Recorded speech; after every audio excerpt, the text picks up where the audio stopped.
news channel after news channel after news channel. Ever wonder why they report the same news? This is Wake Up America. Brought to you by Citizen Stringer.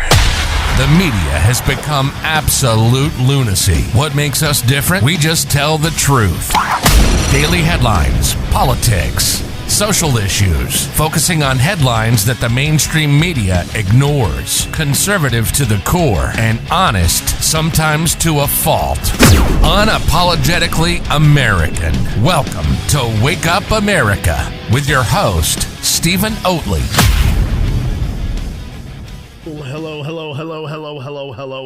Hello. Welcome to the show. I'm glad you guys are here. This is going to be a different type of show. We don't typically do call-in shows because I hate them.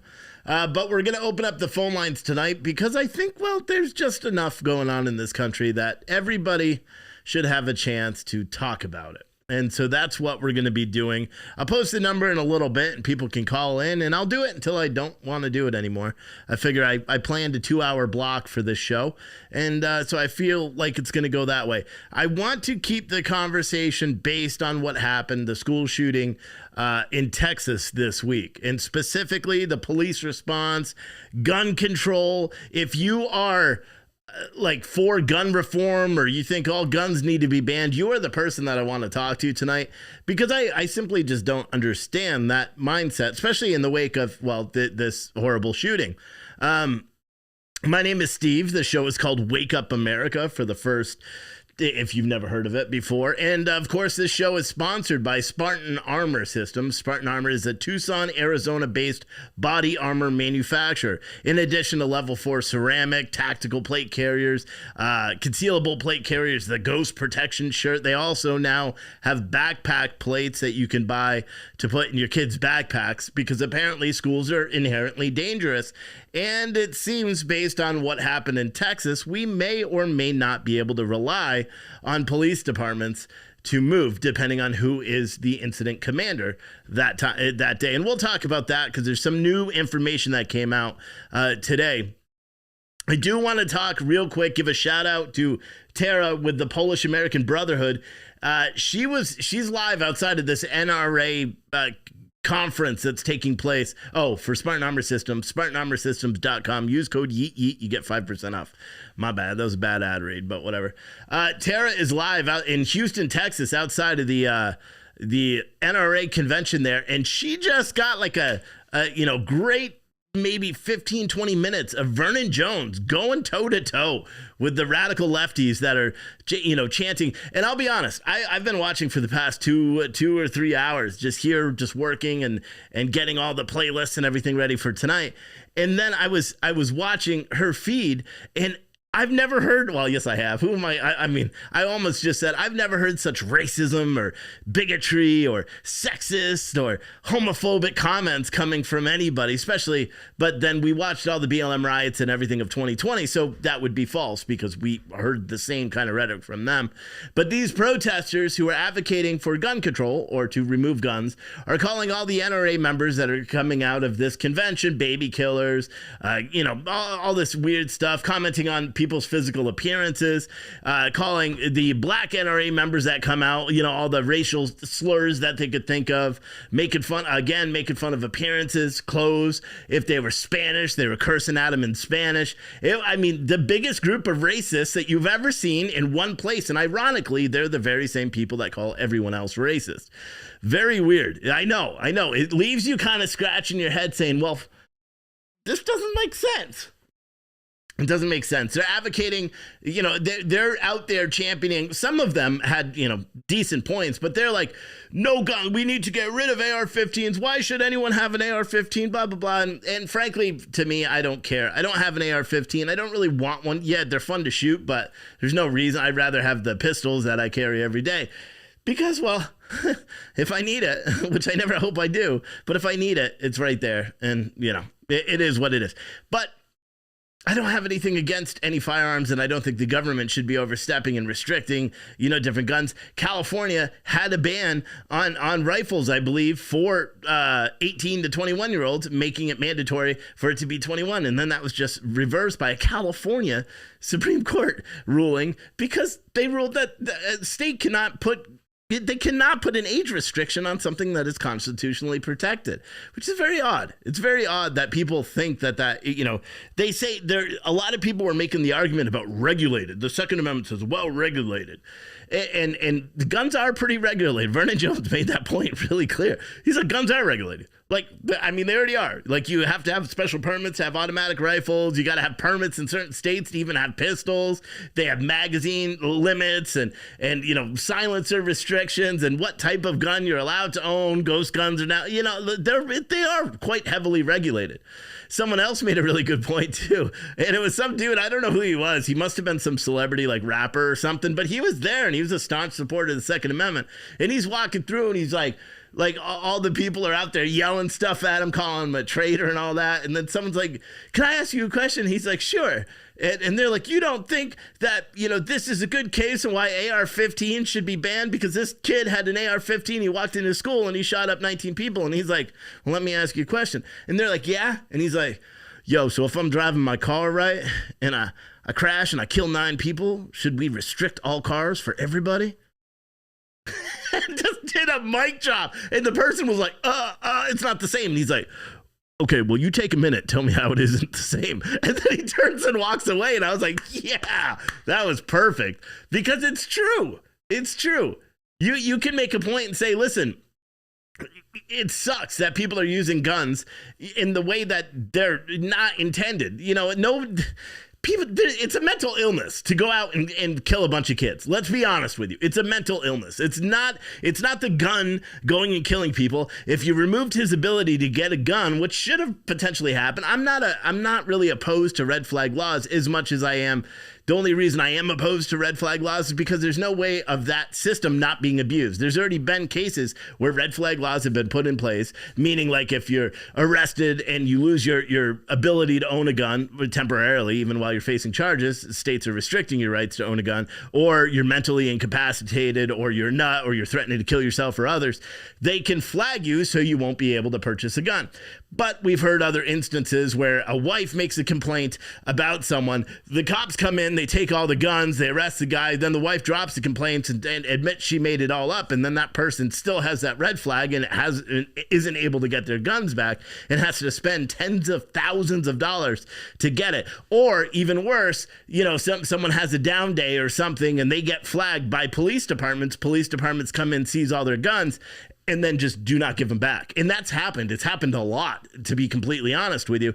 So that's my aversion to red flag laws. If they had a system that actually worked, I think that, it's kind of funny because people ask, or people say you should ask some sort of mental health questionnaire on when you're getting guns. And there was one kid that actually said something really good outside of this NRA convention because he was like, listen, why don't we impose a tax on ammo?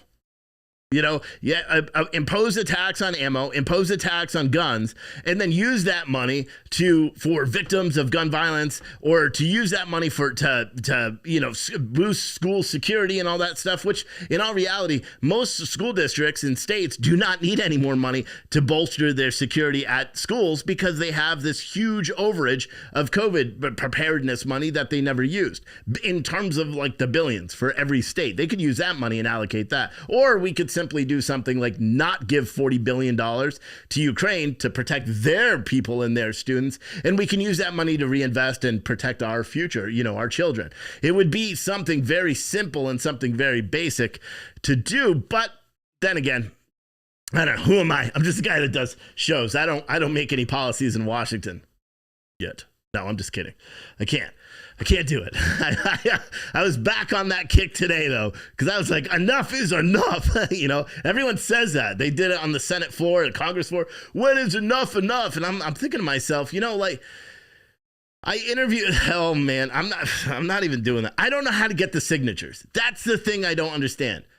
In order for me to run as an independent, I would need 1,000 signatures because I'd be running as an independent because I would never run as a Republican. Well, because Republican Party. Well, and I don't know how you get the signatures. Do I have to go out and like knock on doors? Because I'm not going to be able to do that because people are going to open the door and be like, holy shit, you're huge. You're going to scare me. So I don't know how to do that. But as if that's the only hang up. But I told my wife, I'm like, it'd be great for the business. Like I'll just run against Ben Klein and whoever his Democrat, person. Yeah, granted, he's got way more money than me, but I could just get out there and shit on him and shit on all these rhinos. And I'd probably do it on a national stage. Like, how great would that be? I don't know. I just don't know about the signatures. and the signatures would have to be done at a certain time. And I have no time. I mean, who are we kidding? Anyway, so there's a lot of things. The taxes idea is not, granted, I don't like taxes. I don't like paying taxes. I don't like getting tax bills. We just got another one for our home tax for the town. We already got the county. Granted, the mortgage pays all that. But one of the things that's interesting is when they say the taxes on the guns, I'm thinking to myself, when this kid was saying, I'm like, well, no one would go for that because no one, wants to increase taxes, right? And especially not the people that are buying, ammo and stuff. But then I'm like, holy shit, you know what that would do? You know what that would do? People that have a gun illegally that are buying ammo legally, because in a lot of states, you just need to prove you're 18, I believe. And, or do you even need to prove you're 18? I don't know. But imagine you're getting taxed on that. See, even the illegal guns that are getting the ammo are being taxed. That's everyone wants to legalize marijuana so you could tax it, but all this, the gun idea is not, it makes you, taxing guns. And he was like, tax AR-15s, tax all that stuff and use that money to strengthen schools and all that. Because let's be honest, we are focusing on the rare occasion when a school shooting, there's been 20 of them so far this year. In only one of the cases was a gun even legally acquired.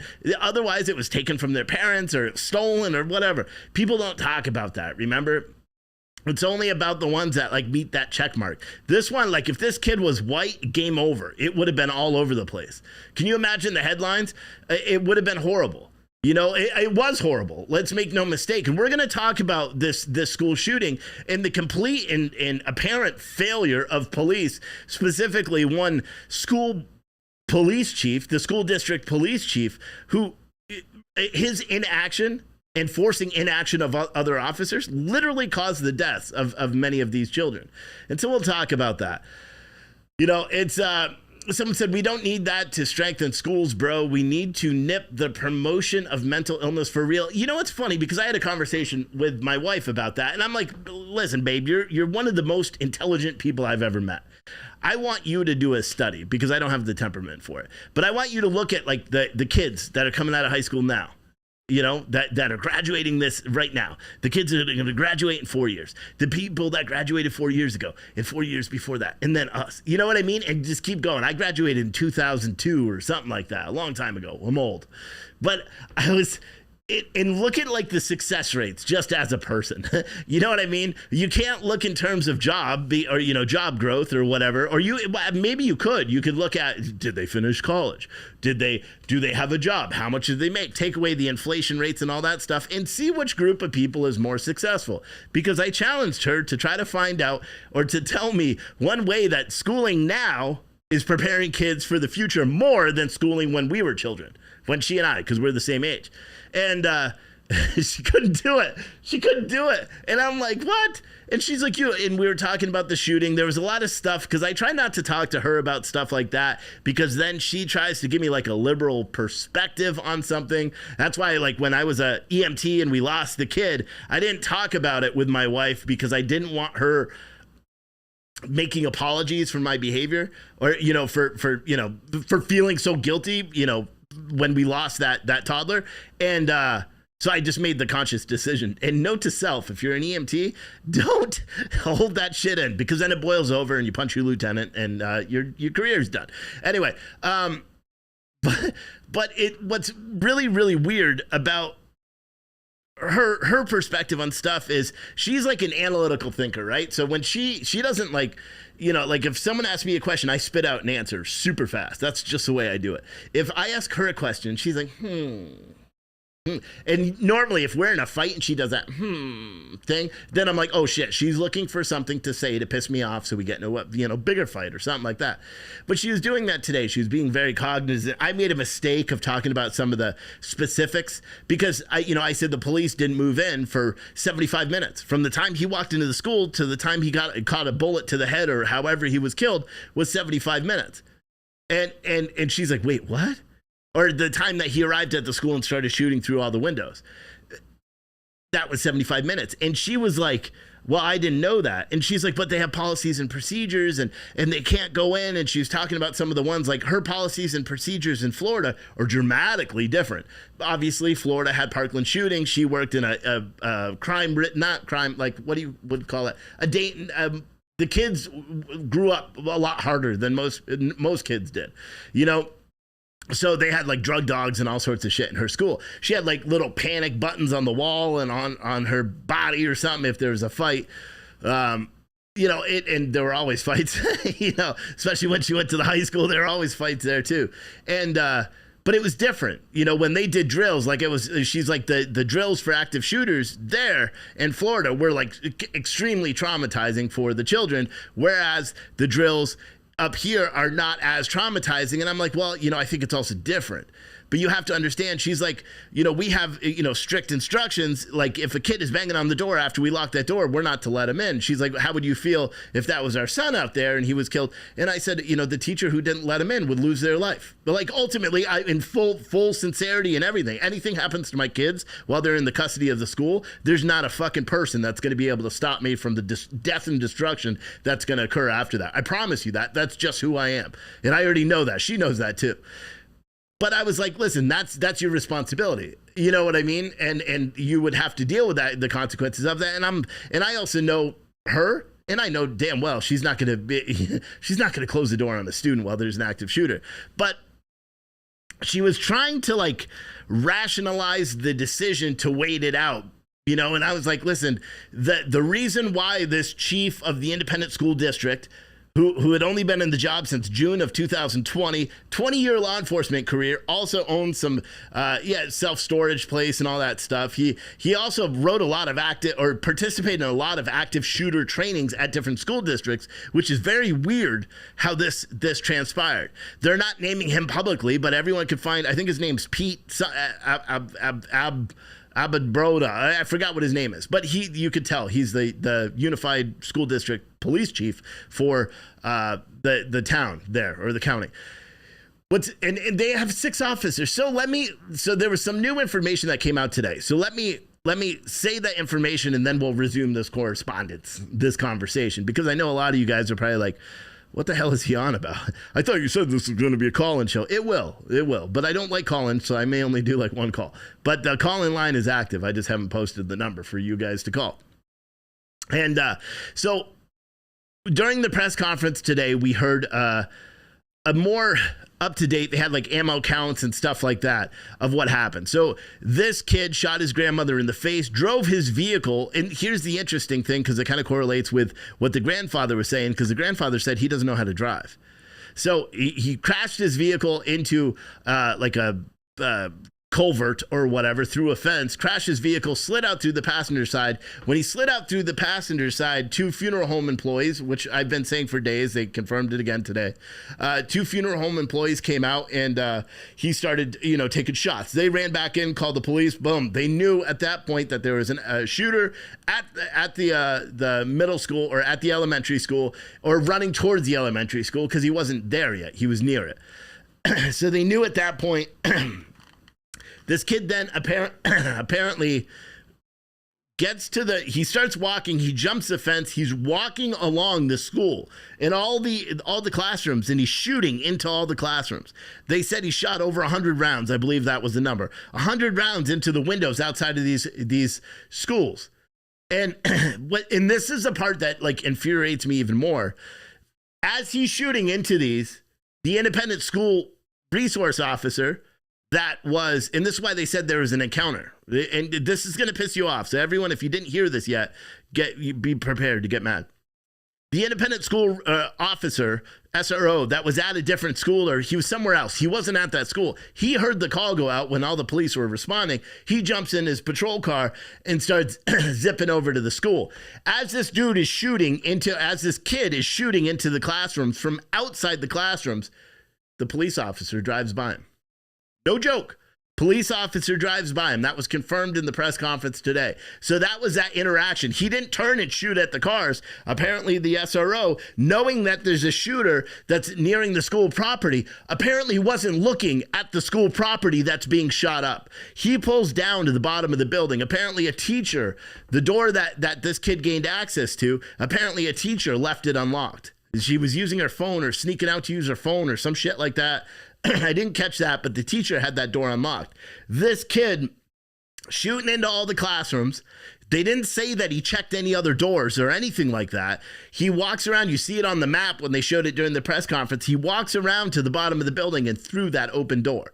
It didn't say he checked any other doors. It didn't say anything like that. And I'm curious, and I wish there was actual fucking journalists. Actually, there were journalists there today during the press conference, but they didn't really answer questions and everyone was yelling over each other. So we didn't actually find out much. So this kid ends up going in. Once he goes in, he shoots a bunch of people. Actually, before he even gets into the classroom, he gets into there. The school resource officer, well, and see, this is what's weird too, because they said the school resource officer drove by him when he was shooting out all the windows outside of the school. But then they said it was a sheriff's deputy and 2 city PDs that went into the building. They came into the building. He was in the hallway. They took fire. 2 of the officers suffered like graze wounds, the one in the leg and one in the ear or something, or one in the head and one in the ear, graze wounds, mind you. And then the other one was shot in the arm. So there was 3 officers that were injured in that volley. They fall back, and I'm not sure if they fell out of the building or not, but then another group of 4 police officers three police officers made entry, were in a side room, while this kid went to a room, found what he was looking for, a classroom full of little kids. He shuts the door. The officers come, another team. So there were 7 police officers that were kind of pinned down. So the way it looks is like there was a classroom here where the kid was. So like it's backwards on the camera, but this is where the kid was, with all the classroom kids. And then there's another classroom up here or another wall or something. And that's where the officers were behind. So this kid, and they were in there right away. And we're talking 12 minutes. He crashed his car, and 12 minutes later, he was inside the school. This team immediately followed inside the school. They hear a tremendous amount of gunfire. They do nothing. That's the only thing I can say, to be completely honest. The 7 officers that were in there while they're hearing the gunfire, he must have been shooting the kids and then turning and shooting at them through the door and then going back. It's still hard to talk about it like this. But anyway, he's being an evil scumbag and shooting these kids and shooting at the door, and the police don't do anything. The independent, and then the shooting subsides. Like there was a lot of shooting inside. This kid had 58 magazines. Keep in mind, the average magazine, I believe, is 1 pound, 6 ounces. This little scrawny Spanish kid carried in more than 70 pounds of ammo on him. 70 pounds. He didn't have the backpack that had all the ammo in him. This was on his person in that flak vest. So apparently they thought he was wearing a ballistic vest, or maybe they were shooting him and it was bouncing off of the magazines because he had 58 different magazines on him. That's based on the numbers that they found. They found 58 spent magazines of his, hundreds and hundreds and hundreds of cartridges. And he still had a lot. I think they said he had 178 bullets left to go and shoot. Anyway, or 1687 rounds, they said. Okay, so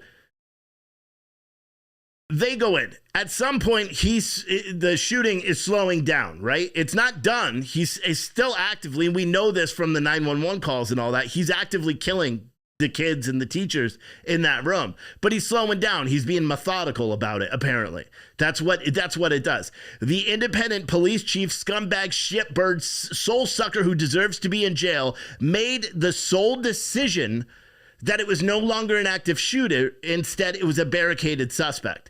They have a different rules of engagement. With active shooters, everyone goes. You don't stop. You kick in that door. If an officer gets done, you keep going, funnel in there to end the threat. Barricaded shooter, it's a different procedure. Apparently with a barricaded shooter, with hostages or something, you wait and you get negotiators and all that shit. So this unqualified supervisor of 6 people, officers that aren't that bright and drive by the shooting suspect, that guy took scene command and refused. That's what we're learning now today, not from this press conference, from the Border Patrol officers that are pissed off that this is still going on and they're not being forthright. He refused to allow Border Patrol officers to go into the building. He refused to allow the CERT teams because he was trying to negotiate with the suspect, who didn't communicate with them at all. They kept trying to negotiate. They were trying to get CERT teams. They were trying to get this. They were trying to get that. All the while, this kid is shooting kids. These kids are calling 911. First, the teacher calls and says, where are they? Send in the police. Send in the police. And then nothing. She calls back. Send in the police. She's whispering. Nothing. Then someone else calls and said the teacher's been shot. And they're like, where's the police? A little kid called. And then another little kid. And then you don't hear anything. You just hear gunshots every time they call. Finally, the last one, the 911 operators don't say anything as soon as the call came. And don't say anything, because he's just waiting for someone to make a peep into this, I can only imagine, a horror scene, and shooting them. And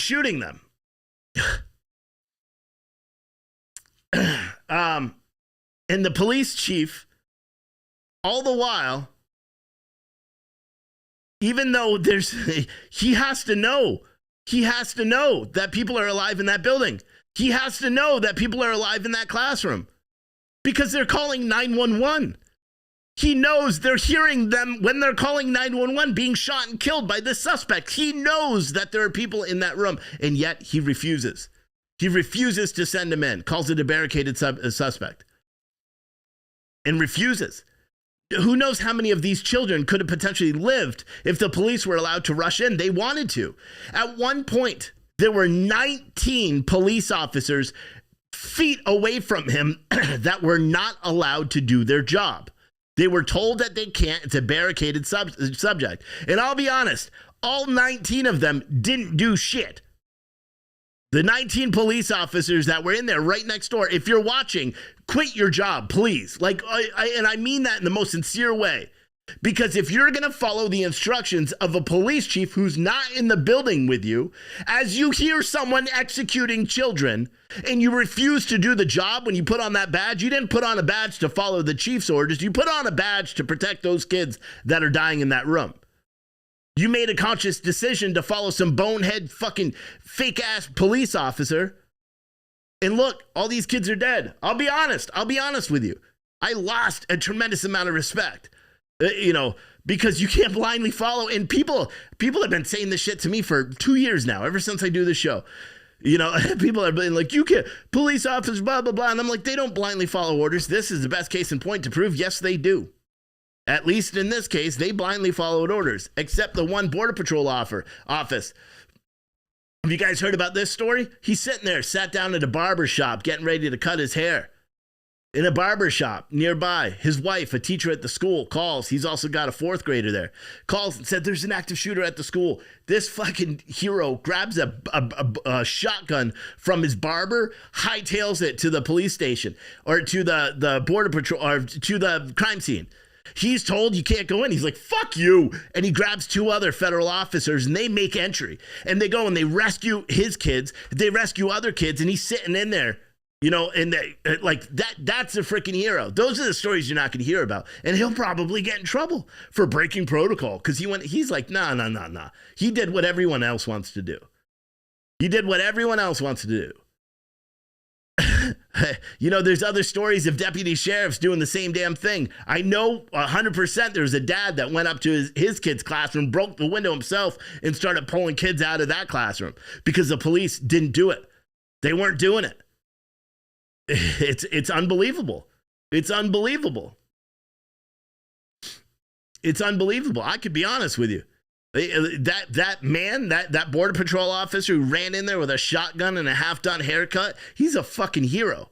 He's a hero. He did exactly what every single law-abiding American, red-blooded American would have done. You go and you protect your kids. And then, you know what? He got his kid, he gave him a big hug, sent him out, and went and saved other kids. That is a hero. And he went in with 2 other officers. They were told not to go. Here's something else we found out today, too. And this one's going to make you mad. I promise you, it's going to make you mad.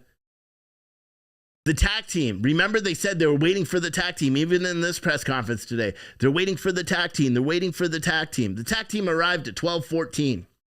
They were told by the incident commander that they were not allowed to go in.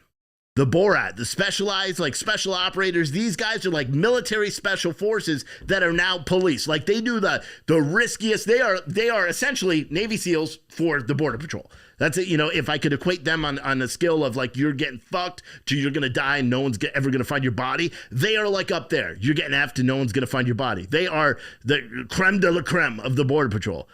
They get there at 12:14 and they're told for half an hour that they're not allowed to go into the building by that incident commander, that police chief.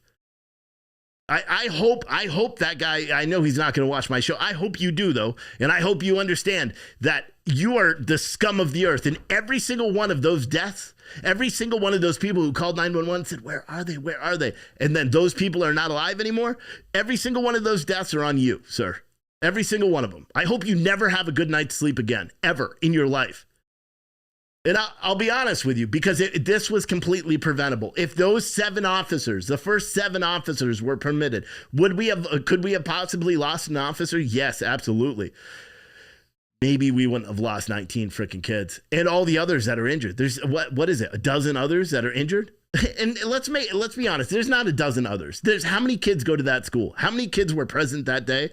That's how many injured you have. These kids are never, there was I think it was Aaron Burnett out front or something like that. Some stupid CNN show. I was listening last night. Fox News was doing something stupid. So I got pissed and I changed it while I was driving home.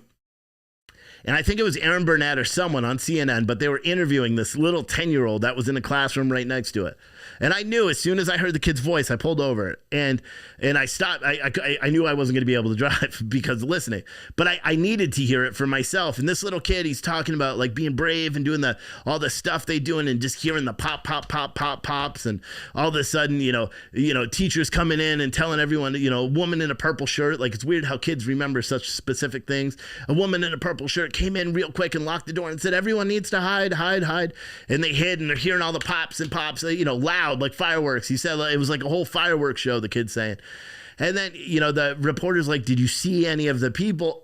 And he said the one thing that got me, and it got my wife when I told her too, because the kid is sitting there and he's talking to the reporter and he's being brave as shit. And I'm listening to him and I'm already breaking down because I'm like, I'm hearing my son, even though this kid clearly was older than my son and by his conversation, but I was hearing my younger son. I firmly believe my older son would have went down as a hero. If he probably would have been like, oh shit, don't worry about it. He probably would have been like, yo, you're really fucked up. My dad's coming and he's going to kill you and your entire family. Like everyone, your distant cousins, they're all dead. My dad is crazy. Like that, my kid would probably be saying that because it's true, you know, but no, my son is a big dude and he's not going to be a victim. I guarantee that. You know, if that, and I don't want, but unfortunately we live in this world now where we have to think about that kind of stuff. And, but my little kid, when I was listening to this last night and he said something, they're like, so are you sleeping okay? And he's like, well, last night I had to sleep with my mom and dad. This is the kid that's doing the interview with CNN. He's like, I had to sleep with my mom and dad. And she's like, why? Were you having a hard time sleeping? He's like, well, I was afraid that a guy was going to come into the room and kill me. And then the reporter turned to the mom, you know, or said to the mom, how does that make you feel to hear him say that? And the mom just completely lost it. And then at that point I lost it. And when I told my wife today, she lost it, you know, and ultimately like that's something everybody needs to hear. I'll be honest. Everybody needs to hear it, you know, and even though it's CNN, because it's insane. It's insane. And then to hear about the other girl that called 911 and didn't say anything. She's laying on top of her friend's body, you know, her friend laying. She used her blood. She covered herself in her friend's blood and played dead for an hour as this person is methodically killing people in her classroom. That girl is never going to be the same. She had to cover herself. And here's the worst part. she even told her family that when she laid down on her friend after her friend was shot and took her blood and rubbed it all over, that her friend was bleeding, and she stayed on top of her the entire time. So she literally felt her friend die. When I told my wife that, she broke up too, and she's like, "How do you do this shit?" And I'm like, "I don't know. I don't understand how I'm doing any of this." I mean, I'm a grown man, and men don't cry. I've cried a lot in the past couple of days because I'm making it personal. You know what I mean? I unfortunately have seen children die as in a very short time as a firefighter EMT. That's what did me in. I did CPR on a 2-year-old for 14 minutes, and it didn't work. And if you've ever done CPR on somebody and you feel it all crunch, and it's the most disturbing thing you'll ever do in your life. And I've done CPR 19 times, never successful, but I've only done it once on a kid, and that was the last time I ever did CPR. And this has brought back a lot of that. You know what I mean? It's brought back a lot of me just and being close to my kids. It's kind of good that they ended school at the same time because I'm with them. I could keep them safe. I even told my wife, I said, we are going to have a serious conversation about what if the kids are going to school next year, or even if you are. And she's like, "Well, you don't control me." And I'm like, "I don't care. I may not control you, but I get to make some decisions about my kids in my life, And she's like, "Well, we'll talk about that." And I'm like, "Whatever. What, are you going to carry a gun? Like, what are you going to do? Like, sneak it in your purse or something?" I don't. It's scary. It's scary stuff, man. And it's crazy. He says, Jason Lord said, interviews with people in less than 24 hours. Come on, people. This happened on Tuesday, I believe. Today is Friday. It's over 24 hours. I suspect that Jason Lord on Facebook is a moron and can't do simple time. He's trying to say this is a false flag. It's all fake, blah, blah, blah. I get it. You Facebook moron, but I mean, it is what it is. I don't believe in false flags. I don't believe in any. I think that there's some weird shit that happened in this one. I'll never say false flag. And to be honest, we've been pretty uniform. And if you say that or conspiracy theories and stuff, we just get rid of you because we're trying to up our game in terms of listenership. We don't want morons, watching us. You give us all a bad name because you'll probably be the one that writes something racist in the chat, and then we all got to search you for your name in Facebook and then ban you. You have an easy name to ban, Jason Lord or whatever the hell Jason Lord. Yeah, right there. And yeah, hide your face behind a fake profile too. Anyway, we'll find you. But yeah, I mean, ultimately this is real. You can't 19 kids died, dude. So no matter what circumstance, what weird conspiracy theory shit you want to run off of, this is not the platform for it. So just do us all a favor and go watch CNN or somewhere. Just go somewhere else. Just to be nice. I'm being nice to you by ending it that way. But yeah, it's very weird. The information that came out today was it's almost like every time they hold a press conference, you get more and more concerned. Then later on tonight, Governor Abbott did a press conference around 4:30 or something like that. He did a press conference where it was about all the services that the state was opening up to the victims and the citizens of this town. I have a hard time saying the town. That's why I'm not saying it. Uvalde or whatever. But what the thing that's infuriating to me about that is he said, we got a lot of information that was incorrect. And I'm livid about it. And I'll be honest, everyone got a lot of information that was incorrect. And then we're getting a lot of information that is correct that they're saying is incorrect, which is causing, more concern. You know what I mean? Like the fact that they said there was an SRO that shot at him in the beginning, and then they're saying, no, he didn't shoot at him. Then they said there was no SRO at all. And it turns out the SRO was there. He drove by the suspect because he apparently wasn't doing his freaking job. And I'll point that out too. The SRO that drove by the suspect, his boss was the one that was overseeing this whole shooting.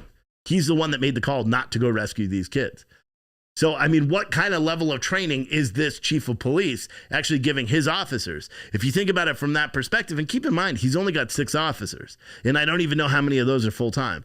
But if this officer or if this chief of police was this shitty at his job that he got all these kids killed as a result of his neglect of doing his actual job, and we can't expect him to train officers well, right? And that's potentially why, as they know there's a guy shooting at the school from outside the school, the officer drives right by him. I don't know. It's insane. So it makes you really just question society even more. And I've never understood, like, you would think that this would be like, it wouldn't be a good time to argue gun control, because a lot of times we fall back on the good guy with a gun rationale. Like, there's a cop there, you know what I mean? And see how we stopped the shooting. Police killed him before he could kill anybody, or a good guy with a gun killed him before he could kill anybody. Well, in this case, that didn't happen. So shouldn't you say, well, listen, because we know that even if you have 19-1 odds, it's not enough. So we need to make it so every adult in America has a gun. That's truly what it should be. I think I've said this for a long time, and I'm not talking AR-15s or saws or M68, any of that. No, I'm talking about a pistol. Give it a little 22 revolver or something. You know what I mean? And have that be a first gun. I think like, you want to make America again. Have like a shooting safety course, where they use BB guns in high school, and they have to learn about gun safety and all that. Do that mandatory for every student. As you want to teach them about sex ed and picking your own genders and all that stuff. Have them shoot BB guns. Have them get acclimated with a BB gun so they can understand, okay, this is how a gun works and all that stuff. Wouldn't that be a great idea? I think it would. Someone said I thought Steve was doing a call-in show. I'm kind of on a roll, and I hate call-ins. It's all set up. If I decide to do one, you'll be the first to know, because I'll post the number. But someone said, it's interesting. We'll have to wait and see. Tell you what, I'm going to play commercials, and then I will post up the phone number, and you guys can call in. Ugh. I work for a federal agency. I've been doing this job for over 23 years. When I come home from work, what's rewarding to me is that I know that I'm out there serving and protecting the citizens of the United States. My job can be dangerous. There's conflict, aggression, and sometimes life-threatening situations. On June 12th, 2018, I was patrolling near a mountain range, and I heard a noise in the gravel. I turned, and I saw 2 muzzle flashes. It was clear it was an ambush. I was shot 6 times. Getting shot feels like 1,000 needles penetrating your body. I felt immense heat, and then later the pain kicked in, and I had to do everything I could to save my own life. I survived because I was wearing my body armor. If not, my wife would be a widow, and my daughter wouldn't have a father. Spartan armor saved my life.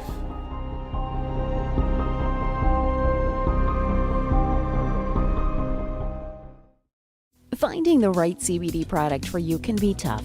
Just CBD has you covered. We offer the highest quality, most consistent CBD gummies on the market, with soothing 100% organic CBD in every mouth-watering gummy. All of our products are lab certified and made in the United States using organically grown hemp.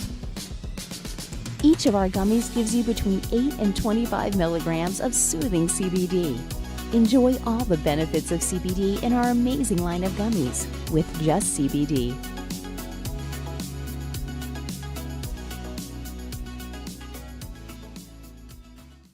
All right, so we're back. I'll open up the phone lines. Be appropriate. No racist stuff. No like constant calls for praise. Like I know you guys do it and say, "Oh, I listen to you all the time and you changed my life." Like I appreciate that, but I don't want to do that.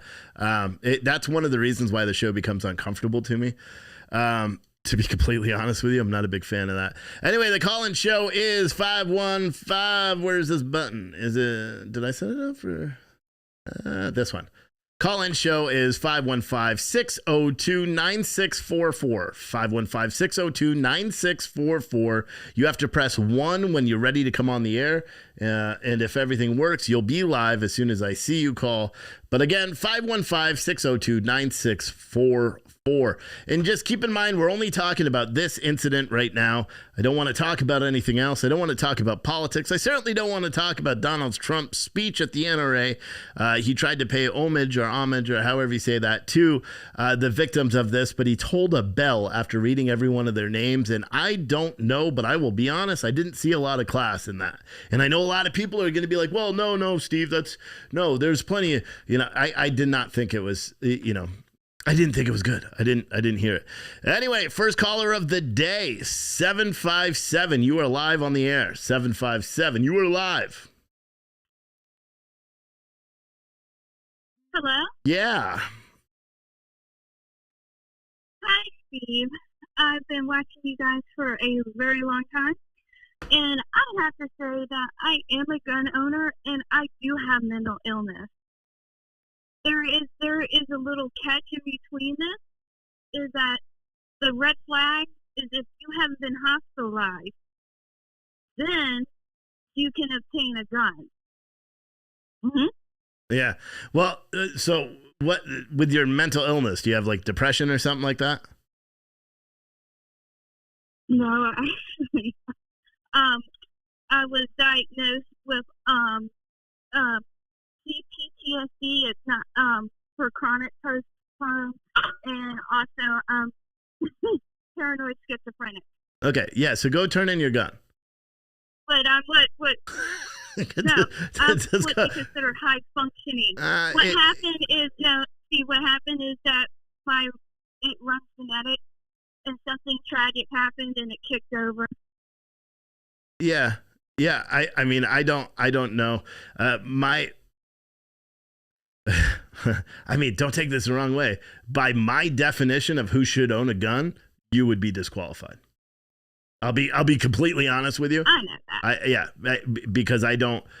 I understand that. And I grew up in the country. Yeah. And I was shooting guns all my life.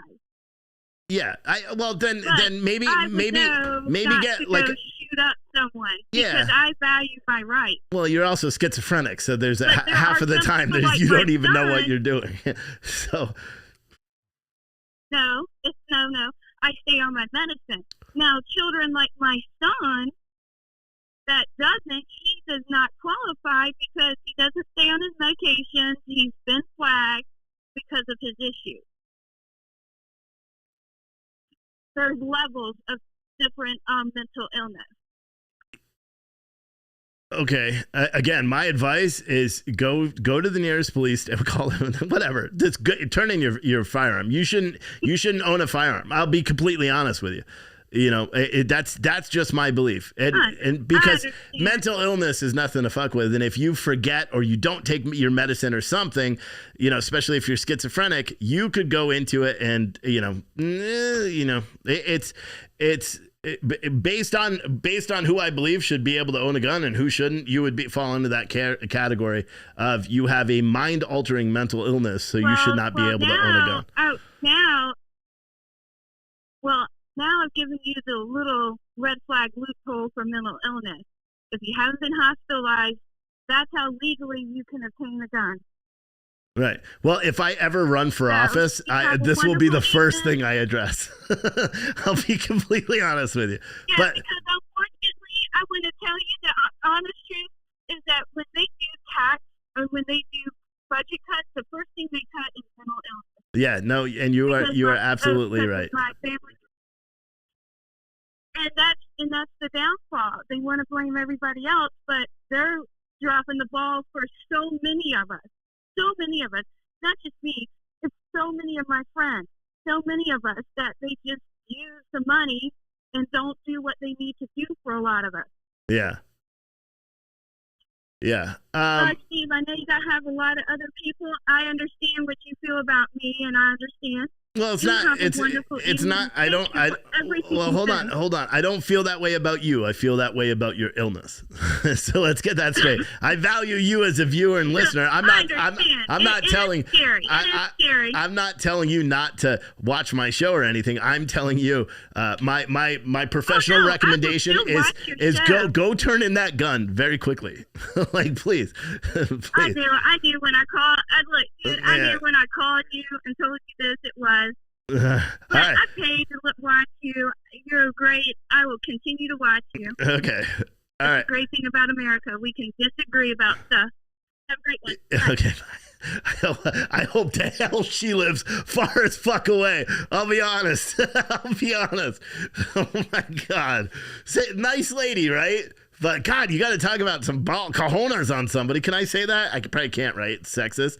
But to call into a show to someone that does, oh jeez, it's like Steve, you sitting down? Let me tell you about this little loophole with the red flag law that permits someone with a mental illness. And I'm like, oh, what is it? Are you depressed or something? Because I was gonna be like, oh, that's hit or miss. And she's like, no, I'm schizophrenic. I'm like, turn in that gun. Like shit.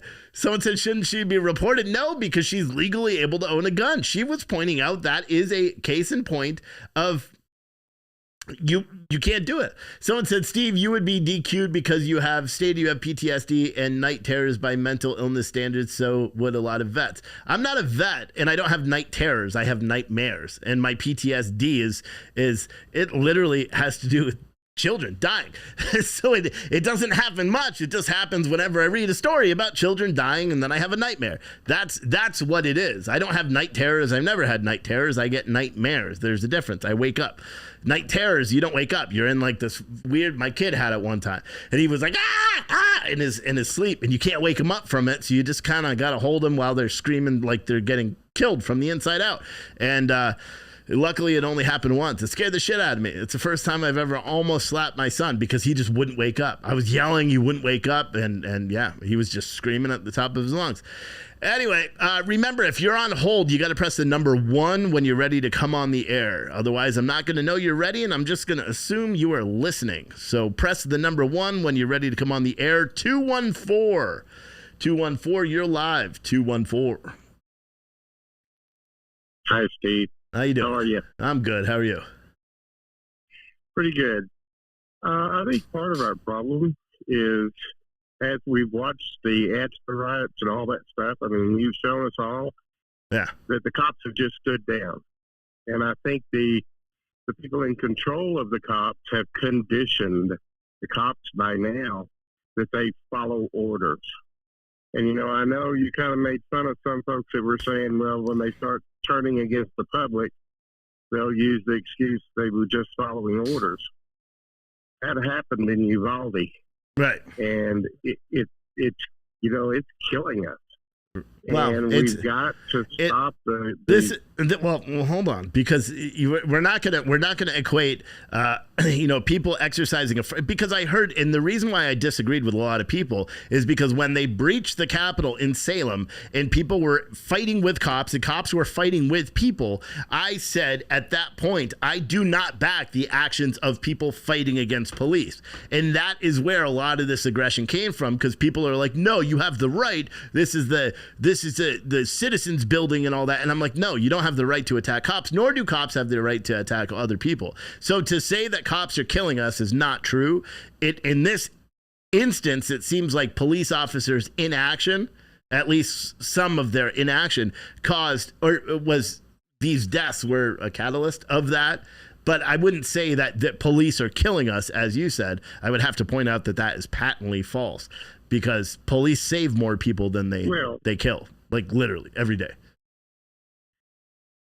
Well, I've been an ardent supporter of police up until about a few years ago, when I literally had police come to me and try to force me to endanger myself. And then they came back a couple of days later, and they literally protected someone who was trespassing on my property, even though they'd already been told, and the police had already been notified of the trespassing and all the things that were going on. The police literally came to my property and protected this person while they again came onto my property. I saw them on my monitors, went out, told the police I wanted them arrested for trespass. Police refused. The police actually even told me, look, we told her to go onto your property. Now, the police were smart enough to stay off because they'd already been told. But they actually protected her with their guns from a man in a wheelchair. I'm in a wheelchair, have been for over 15 years. and yet they protect her and she trespasses my property. Were you in a relationship? Were you in a relationship with said woman? Absolutely not. It's a next door neighbor that I don't even know her name. Really? But they, for years, have been trying to take over my property. They've been grazing their animals on my property, and that's a lot of this is over that stuff. Yeah. That they were just trying to take over. I mean, the animals would bust down my fence because the animals were so starving on their side of the fence that they saw my green grass and literally busted my fences down. Well, you can't really fault them for that. They knew the grass was greener on the other side. Oh, I know. I have the utmost compassion, especially for this horse. I'm a horse person, and I have the utmost compassion for this horse. And I would have let the horse stay and graze all the time, but I don't want her over here. And the police have even called me and said, "Look, you need to go get that horse and take it back to her." And I said, "I can't. I'm not going to." And he said, "Do it." I mean, they've ordered me to do it. And I finally told him, I said, "Look, officer, I'm in a wheelchair. Right. I can't even access that part of my property where the horse is." He says, "We don't care. Go do it." Yeah, So, I mean, I'll be honest. I'll be honest with you. There's probably a section of the story that is missing from this. Because we've all seen this, like Neighbors from Hell. They made whole shows on it, so I'm sure it's not just a one-sided thing. But again, I will just make the argument that police are not killing us. Your statement that you opened this call in with was just patently false, sir. And that's why I challenge this. I do agree that the inaction in Texas likely led to the deaths, or likely led to additional people dying, but that's not a common occurrence. That's like saying, well, police are killing unarmed black men. We also know that isn't actually as accurate as everyone made it out to be in 2020. That's true. And I'm not saying right now that they're killing people. Oh, well, that's what you did say. Is you need to look at the psychology.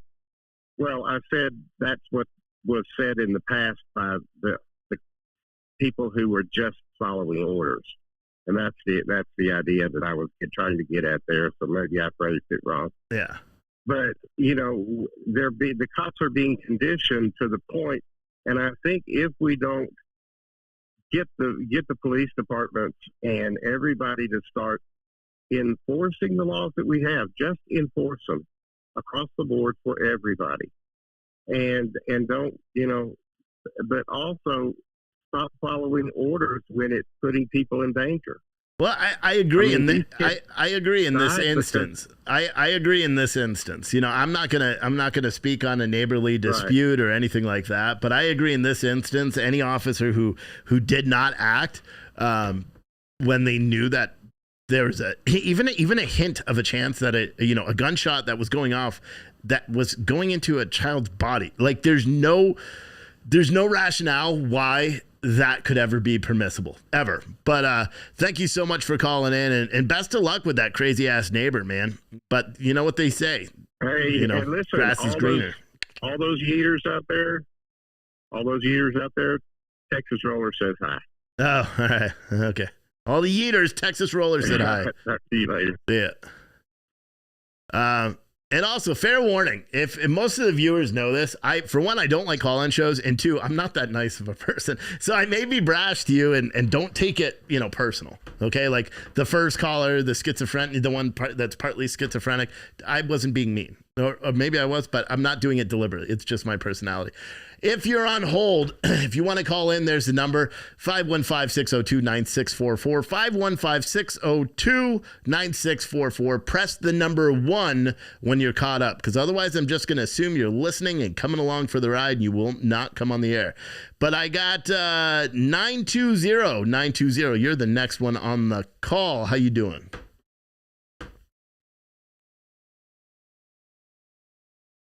Well, my area code's 920. Is this me? Oh, it is, sir. I'll make it quick. Okay. I just was wondering if it's possible that that fire or that chief isn't the fall guy, that they're putting all the blame on him. Well, I have no idea. If he was the incident commander, I don't know. I don't know who else would be to blame. That's the way ICs work. Unless he was getting commands and an earpiece, like Johnny Depp apparently when he's fed his lines in the Pirates of the Caribbean 5. I don't know. He would be the one that's responsible, and I think it was very telling that he hasn't been at the press conferences in the past 2 days. I think that's very telling as well because he hasn't been there. He was out there on the first press conference, and he was out there. Right. Talking. And so, ultimately they could be laying all the blame on him, but I can't imagine, because here's the thing. A lot of these people do blindly follow orders. They are trained, like I had a lieutenant, and when I was on the fire service, we had a mayday called inside. We couldn't find him right away. And the lieutenant called everybody out. I was on the ladder. My ladder lieutenant said, "Fuck that, Steve, we're going in." And we broke rank and went in. That was a suspendable offense. I got suspended, but we ended up getting the fat, lazy firefighter and pulling him out because he just couldn't do a fucking push-up because he had a rafter on his back. But literally, that's it, and people sometimes have to make that split second decision and make your determination on what you're going to do. And it seems that a lot of the police officers didn't make that decision. They decided that they weren't going to do it. And ultimately the lieutenant, for example, on my call, the one I just described, if that firefighter inside died, that would have been, especially when he was easily accessed. We threw him through a window because he was just a fat fucker that shouldn't even have been on the department, completely honest with you. But if he was, to burn up inside or the rafter killed him, that would have been on the lieutenant, the lieutenant who had command of that scene. Luckily my lieutenant was a badass and he's like, "Let's go." And I slid down that fucking ladder, ran in there because I wasn't interior. So I only got to go interior when bad shit was happening. But I didn't like fires. I liked the medical side anyway. But hey, man, thank you for calling. Thank you. He's been like, "So you talked through my whole time." That's true. Someone said volunteer firefighters have lieutenants. I think volunteers do. I wasn't a volunteer, but nice try. 989. Hi, my name's Kathy.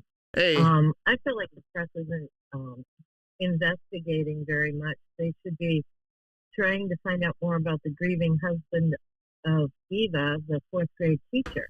Because on that Uvalde School Police Department, besides the chief, there's only 5 officers. 2 are female and 3 are male. And we know from today's news conference it was a male that drove past the shooter. So that means there's a 1 in 3 chance that it's Eva's husband who is on duty. And why isn't he getting, press time like he's a grieving husband and he's a school police officer? And yet there's no interviews with him. I just find that very telling. And if he's one of the 5 officers, you would think his boss, the chief, would have had pressure from him, even if it's over the radio, if the guy wasn't on. He's not the one that passed away, right?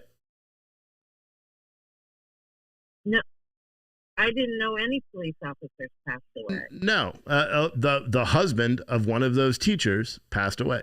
No, right. The husband is one of the 5 officers serving underneath the chief, and it's his wife, Eva Morales, who was one of the 2 fourth grade teachers killed. Oh, okay, yeah. So I just find it odd that his boss is the chief calling the shots, and he's got a guy under him whose wife is in the hostage room. The other thing I wanted to point out to you is those doors to the room have windows. I went on the school's website and looked at pictures from inside the rooms. And the girl who smeared the fake blood on her said that the teacher tried to lock the door and the kid shot through the window, and he came inside and locked himself inside the classroom. Right. So why weren't they trying to break through the window with their sticks, even if it had wire mesh on it? I would think they could. And I also don't understand why they weren't outside the windows with selfie sticks and mirrors, or one of the drones from the Border Patrol trying to take him out from the outside windows. Yeah, So much of this just doesn't make sense to me. And that's one of the I feel like things. the press hasn't been doing their job. Yeah, that's one of the things that really made me wonder too, is why there was no conversations about them shooting the suspect from the windows from the outside of the building, because he knew they were there because he was shooting into the opposite side from when he was outside. So why no officers? And I'm assuming there are windows in that class. I have no idea. We're gonna have to find out. In terms of the other teacher's husband. I checked out the map and Yeah, in terms of the other teacher's husband, who was a police officer, I was unaware of that, and I don't know anything about that. It would be interesting because I can't imagine. Yeah, I can't imagine if he. Ruben Ruiz. Yeah, I can't imagine. Yeah. Go on Uvalde school site. You see who the chief's name is, and then you see the 5 officers. Yeah, yeah. I don't know anything about that. It is here. Hold on, because we're talking over each other and it's annoying the shit out of me. But thank you for calling. Yeah, I don't know. I really don't. I have no idea what. I don't know. Hopefully it's not. Can you imagine if that officer was there? If he was, then why the hell wouldn't he go in? That's another thing to look into. Like, can you imagine if there's a hostage scenario? And my wife is one of the hostages, and you got some chief of police that probably doesn't have a lot of respect in the department anyway. I can just only assume that. That says you can't go in and rescue your wife. We're going to wait and try to negotiate. Fuck you, fat ass. No, that's not happening. That's not happening. 720, you're live. 720, you're live. How you doing? I'm all right. Thanks. I just want to point out the grossness failures that are going on across the board with this mental health, that they're spouting off about. My parent, she's had 750 ER visits in the last 3.5 years due to suicidal ideation. Yet we haven't been able to get her declared incompetent because it's diagnosed as a personality disorder, even though, she's gone as far as reaching for an officer's weapon, in the hopes of, somebody else pulling the weapon and shit. Yeah. It's just tragic how easy it is for these, for people that are legitimately mentally ill. They figure out how to game the system, and they answer the questions just so they can get released back out on the street. Yeah, but you said she's a family member, right? And is she elderly? Yeah, she's my mom. Okay, she's elderly. 62? Yeah, I mean, she's not terribly old. 62, so she's not terribly old. And she's already been diagnosed. No, they refuse to diagnose her with anything else than a personality disorder. We have some genetic things that run in the family, but that doesn't really have anything to do with it. It's just that, she's clearly got something going on, but I know there's this, I don't know the policy and I don't know what the procedures are in different states, but I know, family members have the legal recourse to have someone, hospitalized if they can prove that they're a danger to themselves or others. And they won't do it? No, I've tried it. They keep her a week and they kick her right back out on the street. Terrible. Is she just doing it for attention? She disappeared, and that's kind of partly what I thought, but I don't know. It could be a dementia issue. There are all sorts of weird types of dementia that can cause, these erratic type behaviors. But you can't get a clear diagnosis because she's figured out how to answer these questions to get herself back out on the street. Yeah. So she could do, God knows what, and it's just mind-boggling. You know what I mean? Yeah. No, I do, and I'm sorry you have to deal with that, man.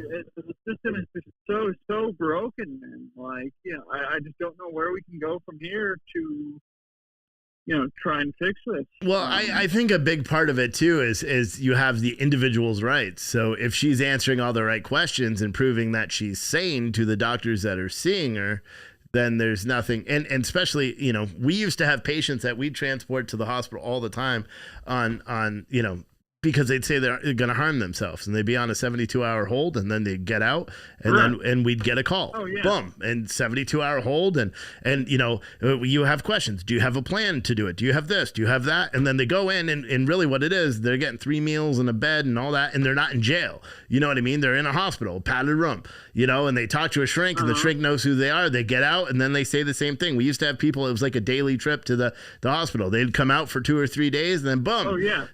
I have a plan to do it. I'm going to use a knife, and this is where I'm going to do it, and this is how I'm going to do it, and boom, that's a 72-hour hold. It's mandatory. You know, you tell any first responder that, and they have an obligation.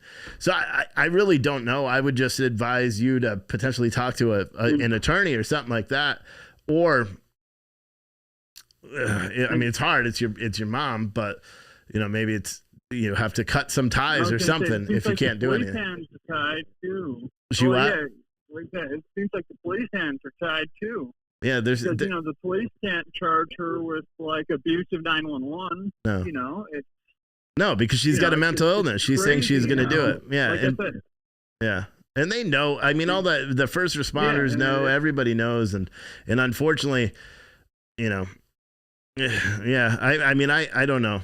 I don't know any other advice that could possibly help you. To be completely honest, I don't know. I just wanted to give like an example of like, you know, sorry to interrupt. No, you're good. But like I said, I just wanted to give an example of, you know, they're giving the importance of mental health all of a sudden, and it's like, well, look how broken the system is. Yeah. You know, just talking about it isn't doing shit, you know? Yeah. No, I hear you. Well, best of luck with that one, bud. I'm sorry I can't. Anyway. Yeah, I'm sorry. Yeah, well, thanks for taking the call. Yeah, best of luck with that. Sorry, bud. No, it's not your fault. Life sucks, man. Yeah, it does. Bye. Life does suck. I can agree with you on that one. 508, you're live. What's up, bud? Bud. Hey, what's going on, man? What up? Sorry, my dog's barking. I know. So I'm a veteran. I actually called in and I talked to you during the 2020 riots that were going on in Portland, and I haven't, you know, it's my second time talking to you on the phone. Yeah. And I see everyone coming after, the guns or whatever the police response time was, or mental illness, and only a few people have ever brought up, I am a retired United States Marine. I will happily go stand in the school armed for free. And no one could ever give a good argument why not to. Like there's plenty of us around the country that have nothing to do. Yeah, like job wise or anything. Yeah, like that. No, I know. We could literally do it for free. There's been a push. And something like that would not happen. No, I know. Well, it is actually happening because some people, like in Chicago, there's a veteran and a firearms instructor that's been posting videos. He's providing Overwatch for just random schools. He's just choosing them, and he's encouraging everyone to go do it in Chicago. He's a licensed firearm instructor, security guard, all that stuff anyway.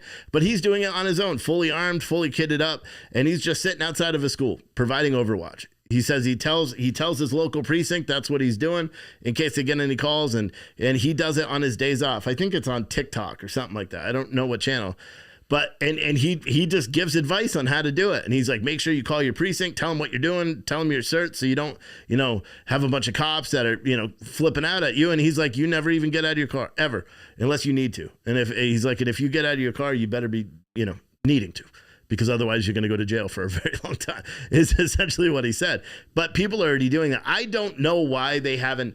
Well, they have, because, military veterans, in a lot of places are given hiring preference for police departments. And if you didn't know, we have a shortage of police officers. And you can get hired to work as an SRO, like our town or our county actually has a whole division, which is just SROs. And they're full-on deputies, but they only work in, during the summer. They fly around the country doing all sorts of specialized training, active shooter trainings. That's what they do. But that's what they do. They are not street, sheriffs or anything. Although they look the same as everybody else and have their cruisers and all that, but they are school resource officers. And every, like down in Florida, it was the same way. It was all sheriffs unless it was private schools, and then it was private school resource officers that have like a higher level of training. But I mean, you could do that now as a career, you know. Yeah, that I've looked into some of that, but it's not like I tried to, you know, do that in the state that I'm currently in. Yeah. Oregon, and they didn't let me do it. And I think that needs to just be a talking point. Like, I think people should call their politicians, regardless of what side, and be like, let's hire these veterans, because there's a lot of veterans out there where it's like, even if they wanted to put an incentive on it, where it's like, the way the economy is right now, right? Yeah. Rent is so high in some places, and there's a lot of veterans that can't get a home. Well, if you give an incentive, like, we'll pay for your housing through the state level, if you garter school, we would happily do that. And like I said, we would happily do it without pay also. Because I know for a fact. Yeah, but you can't.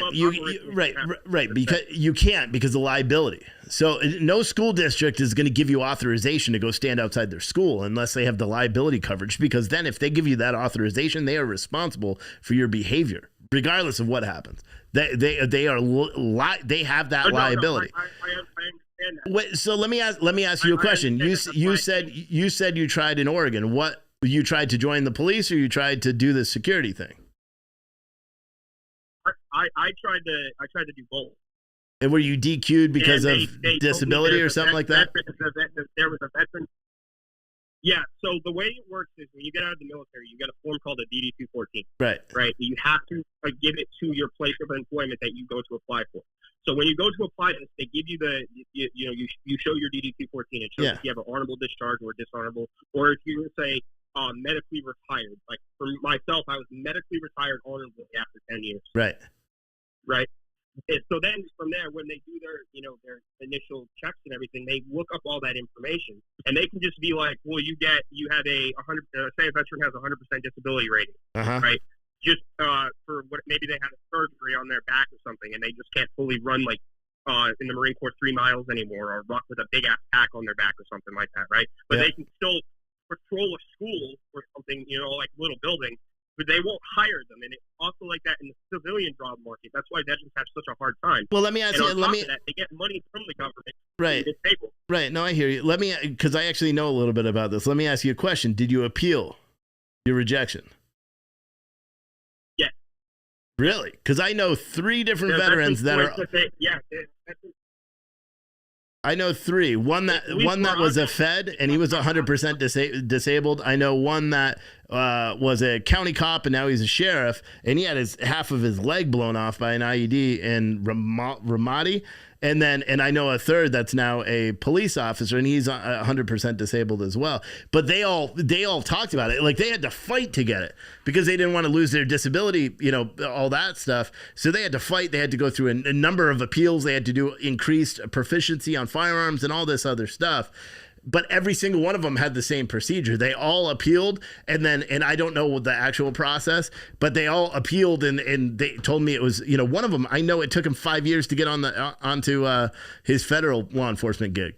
5 years. 5 years of just waiting, and that's after he was out of the military. So I'm saying, I don't know your scenario, and it sucks. Like, I agree with you. I think they should make it. A lot of states, they have hiring preferences for veterans, but that is kind of the thing. Like, I've never understood why people take a disability if you're like able-bodied, because I know other vets that don't work in law enforcement or fire or anything. They have 100% disability, and then they go and they're working other jobs and all this stuff. And I understand. I think you deserve it, but I never understood if that's going to be the limiter on your career prospects and what you really want to do as a person. Why let it be? So what they do is when you go to process out of getting out of the military, and you do all the programs to help you get transition or set up for when you get out, and they initially give you things like disability and stuff like that. They don't tell you that it could affect.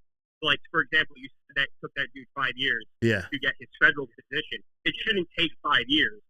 They should automatically be like, okay, yeah, and then we look at your record and okay, you have an honorable service record. Yeah, you may have this 100% disability. You can still do the job that you're applying for. He shouldn't have to wait 5 years is the thing. Well, so that's why I think Well, At the state level, or at the federal level, they should fix that. Yeah, I agree. I mean, in his case, it was, you know, he had like, I think something blew up, and so he was kind of partially deaf in one ear. But then the other part was the PTSD. I think he had like a 80 or 95% disabled because of all the shit that happened over there.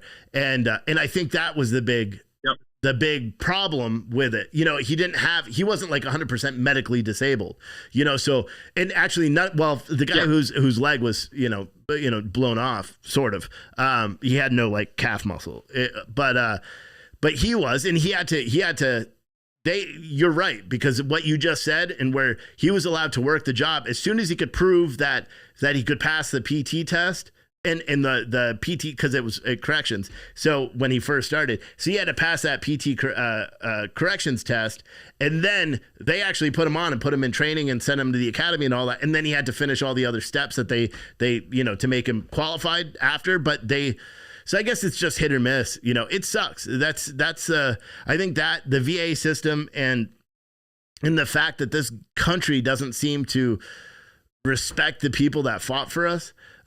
And they don't. Like, I've been saying that for a long time with all the veterans that are asleep outside of Camp Pendleton being homeless. I've been saying it for a long time. I have a tremendous amount of friends and a tremendous amount of family, and my situation with my brother, where he lost his battle with fighting with all the mental stuff from being over there. Like, it's crazy. It's crazy that our government seemingly just doesn't care. And we do have a lot of able-bodied people that, just like you, are willing to go out and do it, but face, almost limitations that are not their fault. And there's no recourse to actually try to get to.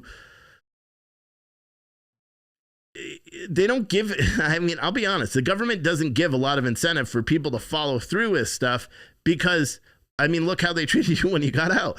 You know what I mean? So it's kind of like, why give you all the extra hoops when you've already proved that you deserve it? So I don't know, man. The only thing I could say is I'm sorry on behalf of the Americans that didn't serve. There's something to be sorry. There's something to be sorry about. I still get joy out of when I'm walking down the street and I have like my hat on that has the Marine Corps thing, and I wear my veteran T-shirt. And there's a few parents that come up with their little kids and they're like, shake this man's hand and say thank you for your service. I still get joy out of that. There are rare occasions where that does happen, and it does mean something. So I know there's people out there. Yeah. I just think over everything that you have covered for the past 2 years since I started watching you, since you changed over from the riots and everything like that, you're one of the only people that bring light to this. And I think that your show is, your viewers or whatever, you always tell them, like, contact your congressman, contact your representative, run for office or something like that. You know what I mean? Yeah. You always tell them to do that. And I think if they were to push that, because I feel like the government itself, whether it be state or federal, they just don't even want to acknowledge the issue of that. We have these veterans that will literally do it for free. Right. You know what I mean? There's even people on Fox News and CNN that say just give them like a tax break or something, so they get a discount on their taxes. Yeah, there's, like that, you know what I mean? That argument's been going on. Anything. Yeah, that argument's been going on for a long time too. They've been saying that since, the prevalent, since 2018, I think, when the inaction from the Parkland police, school resource officer, they did in a lot, like in Florida and some of the private schools, they actually give hiring preference to combat serving or, veterans who served in combat as a hiring preference, almost as a requirement. I don't know if you could legally ask that, but that's what they want. They don't want anybody else. They want veterans who served and no combat, because let's be honest, a police officer, off the street in a small town of 16,000 people isn't ready to deal with a mass casualty event like that. Not, and some veterans may not even be. But if I had to choose between a police officer of 16 years in a small ass town and you, I'll be honest who I'm choosing. It's not going to be the cop. You know what I mean? Because that's just, I want to make sure I come out of there alive, and I think I have a better chance with someone that's actually seeing combat instead of just policing. But hey, man, thank you so much for your service, and I agree. And you know what you should do? You should move out of Oregon. Yeah, I'm thinking about it. I'm walking right now. Yeah, just run for office. Just move to a conservative place, or even better, move to a state that's like that you feel like there's the potential to be flipped, like Virginia. I told my wife I won't run for office. It doesn't mean I won't be someone's chief of staff. No, I'm just kidding. But yeah, man, thank you for your service. I got to get to some of these other calls, but thank you so much for your service and thanks for calling in. All right, thank you. Yeah. Ooh. All right, I'm going to play a quick coffee commercial, and then we'll try to hammer through some of these other calls, and we'll go from there. I'll be right back. What's up, guys? Do you like coffee, but you're tired of the shitty Folgers coffee that you buy at your grocery chain? Or are you tired of the wokeness of all these patriot coffee companies online? Well, check out Pure Truth Coffee Company. You can visit puretruthcoffee.com and order 6 blends. That's what we carry because we don't want to overdo your taste buds. So we have 6 blends of the best coffee. We have Harlem's Finest, where 100% of the proceeds go towards New York City police charities. We've got Awake Not Woke. You know why? Well, because fuck the woke. We've got, what do we got? French Vanilla. It's nice. Smells really great. We got the Wake Up America Breakfast Blend. We've got the Pardon My French Roast. And then we have, if you're a real caffeine addict, we have our signature Flying High octane coffee. Don't drink if you have heart issues because it'll kick your ass. Check it out, puretruthcoffee.com, puretruthcoffee.com, puretruthcoffee.com. Fuck yeah. I switched it before, but that's what it says on the screen. All right, let's get to the next calls. Guys, we got to be quicker because we only have a half an hour left. This phone system shuts off at exactly 9:55. Okay, that's when I shut it off. All right. 920, you're next. 920. Hello. Hey, how you doing? Hello. Yeah. How you doing? I'm good. What's up? Hey, I just wanted to say that when I was a kid, and I think I'm 53. I don't know. I forget your age, but when I was a kid growing up, you seen the police, and I always thought of them as like the first guys into a dangerous situation, and same with the fire department. And it seems nowadays the trend is they don't take any risks with their job. They continuously wait for backup when, I think back in the day, their job was to be the first ones on the scene. And, I wanted to be safe too, but, that thing there in Texas was just too much. Yeah. Yeah, no, I agree. It's, I don't know if it's changing because maybe I've just been blind to it, but and maybe we focus on the good stories of police officers rushing in to stop stuff. I've seen it. I mean, I've seen the clips of when there's a mall shooting, the officers, because that's what you're trained to do in active shooting scenarios. You just go in, you full on just rush in there, and we've seen it in malls. When there's a mall shooting, they just go straight in. They're not waiting to negotiate. And why that decision was made in an elementary school of the most important part of society, children, I'll never understand for the life of me. I don't want to condemn all law enforcement because I have so many friends and family that are still working that career and they're just as outraged as I am. And they all say, well, that wouldn't happen. Even if my captain or lieutenant or chief told me to stand back, fuck that. I wouldn't be doing it, especially if, and I've heard that from the people that I know and I talk to all the time. And it's unexplainable, and everyone's kind of turning away from that conversation and the bigger conversation of what you just said and said, that's what essentially policing has become, in your view, which I see it, I see what you're saying. But you also got to understand we've criminalized policing. If you think about it, now you could have a good shoot as a police officer and you're guilty until proven innocent. And that's not the way it's supposed to be. And so, the good cops are likely not the ones that are doing that job now. Or that's a hard thing to say, but I think you know what I mean. It's going to be harder to find good cops to do that job because you're vilifying them for doing that job. Yeah. I think that, and then it's compounded too with the cultural change. You know, I hate to say it, but the men aren't the same men as they were when I was growing up. It seems, you know. Yeah. It just it starts even the school systems, everything. We get faults in the school systems, the government, the politicians. Everyone's failing this country, you know, and it's sad to see. But I appreciate everything you do. Oh, no worries. You know, I've been a long time listener. Boston Patriot, you probably see me on the feed once in a while, but oh yeah, you know, just thanks for doing what you do, and I'll let someone else get some talking. But all right, you know, man. I just appreciate you taking the call. Oh, no worries. Thank you. You take care. See ya.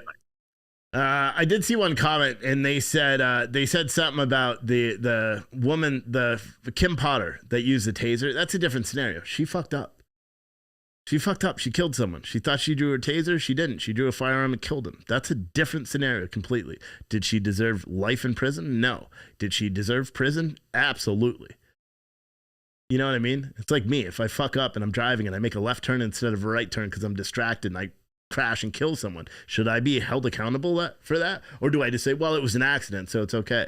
No, especially not police. They're held to a higher standard. She thought she drew her gun. She drew thought she drew a taser. She drew a gun and killed someone. It doesn't matter that he was a criminal. It doesn't matter that he was running from him. It doesn't matter, you know, anything. None of that shit matters. The only thing that matters is that she made a crucial decision and took someone's life, you know, or a crucial fuck up and took someone's life as a result of that fuck up. You know, there's consequences for the actions, and she's dealing with them now, you know. And let's be honest. She was facing a second-degree manslaughter charge, I believe. So she was never facing life. She was facing a max of like 20 years. And what'd she get? Like 3 years or something like that, which is a good sentence for she took someone's life. She's never going to outlive that. It's always going to be there for her. You could see how destroyed she was when she was on the stand, you know, and that's the truth. But, you know, I have a different point of view than a lot of people. Anyway, 201, you're live. 201. Oh, hey, Steve, it's Kate. Hey, Kate, it's Steve. Hi, how are you? Good, you're live. What's up? Okay, so I just wanted to go back to what your caller before was saying about having armed guards in the schools. I consider my town pretty safe. Right. But I absolutely would support that. And I actually saw on Friday, so I guess it was maybe the day after the shooting, where Senator Schumer had said that Senator Johnson and I guess some other GOPs had tried to bring a bill forward that would bring like more guns in the form of protection into schools, and that he blocked it. Yeah, Schumer blocked it. And they are just adamantly, and they are just they don't want to hear any other side of it, and it's crazy how things are flipped, you know, and pinned just solely about guns. I mean, obviously, I have tons of questions as far as how things transpired that day. It's so unsettling. But, I mean, I will say that night, that Tuesday, I had a board meeting. And when we were in our private executive session, one of our board members brought it up and said, you know, I just want to bring up, obviously, we've all heard the news. And I was just thinking about things because our board meetings are held inside of the middle school. And that night there was, the middle school was having like a spring end of year concert. So the doors are open, parents are coming in, we walk in, we're unchecked. And he said, you know, it dawned on me, what is to stop someone, even though during the day we have all these doors locked down, everyone has to get buzzed in, but then there's nights like tonight when the cleaning crews are coming in, someone could just sneak in, hide out overnight, and you would never know. Right. No, and that's true. Your district doesn't have law enforcement in the schools? No. Nope. Well, now you have something to pop in, but no, we do not. No, you should get them. You're on the school board. Yeah, I mean, because I'm sure there's other schools in Jersey that do. So. Absolutely. I mean, we're a smaller town, but it's also pretty quiet, thank God. So I don't see any reason why there couldn't be. I mean, my daughter said that, you know, every now and then we'll see the police out front during drop off or pickup. And she has said that, you know, sometimes the police walk through the hallways, but it's just like a routine basis and they pop in and out, nothing on a regular basis. No, they should have them. I actually asked her about the teacher propping. I agree. I am all for like veterans or security guards, anyone. I mean, my neighbor is actually a retired NYPD, and that's his job now. Yeah. He's an armed security guard in charter school in Jersey. Yeah. So I am all for them, but I will say I asked my daughter about the door being propped open because it was a, you know, scary thought. I said, do you guys ever do that when you're out back for recess or anything? And she said, no. It's like a strict rule. The doors have to stay locked at all times. And I asked if there were keys. And she said, no, there's no keys because they said that still leaves open, you know, like if someone came up and grabbed a key from a teacher or whatever. So everything's on like a keypad password and stuff. So I mean, I feel bad. I don't know how much you know about the teacher that left the door open, but no, I don't. Were they inside the school? Yeah, they were, and that's the thing. They were like using their phone or something allegedly. But yeah, it's weird. And I'm a firm believer. I live in a small town, probably smaller than yours, and our schools have police officers in every school. Like for example, we've got the high school, the middle school, and the elementary school all in one. Like they're all on the same campus. Each school has their own full-time officer. Okay. And again, we're in a small town. So really? you are you are on the school board. That I'm going to tune in to your next school board meeting, and if I don't hear you bring it up, I'm going to call you out. Bring it up now because you should. No, I absolutely will, but we have some other stuff going on, and I'm going to make you like so. For everyone watching, everyone knows Libs of TikTok. Well, my town made Libs of TikTok today. Oh, nice. Or probably not. Oh, nice. yeah. Oh, yeah. Our middle school, so everyone can go look. My middle school is on Libs of TikTok today. As of like, I don't know, like 3 or 4 hours ago, she posted about it. Oh. All right. Well, you conquer that, but also we want to see armed guards in every school. All right. You could do that. You'll be the champion. Well, you already are. But you'll be the champion of your district. You'll probably make the news and say, you know, newcomer to school board says they need armed guards in schools. You know, fucking right. Come on, get her done. I agree. Get it done. You should already have them. And here's the thing: if charter schools already have armed security, you could probably allocate your school board budget to immediately pay and put them in. And your board can do that. You don't need anything else. Budget. Huh? Yeah. Our budget can accommodate. Yeah, so get her done. That's, you know, cast it for a vote. Boom, you're just hiring. Let's do it. I'm going to get it on the agenda. Yeah, you know what? I may drive up to Jersey and be in your next meeting. No, I'm just kidding. I would do that. If you want to go on, our last meeting, we finally had parents show up for the first time ever, which is crazy. Really? But finally, parents showed up because there was a bit of a controversial issue. Yeah, so our last meeting was actually like, it went 4.5 hours. Well, there's going to be more. If your school is just featured on Libs of TikTok, it's going to be crazier the next one. That's what I said. Yeah. I promise you on that. But let me get to some of these other calls real quick. But thank you so much, and thank you again for your service on the school board. You're welcome. Thank you. All right, bye. All right. Just for anyone that doesn't, I'm not trying to talk over. There's a delay. And I think usually it's like a second or two. I think today it's like 3 seconds. So I'm trying not to talk over her or the callers, but I just end up doing it, and I apologize. All right. We have the 505 and 503 numbers. If you want to come on the air, you got to press the number 1 so I know you're ready. Nobody else call in because I'm not answering any other calls besides the 6. Like the 616 number, you can hang up. I'm not picking up your phone call because you don't make the cut, unfortunately. 281, you're live. 281, you're live.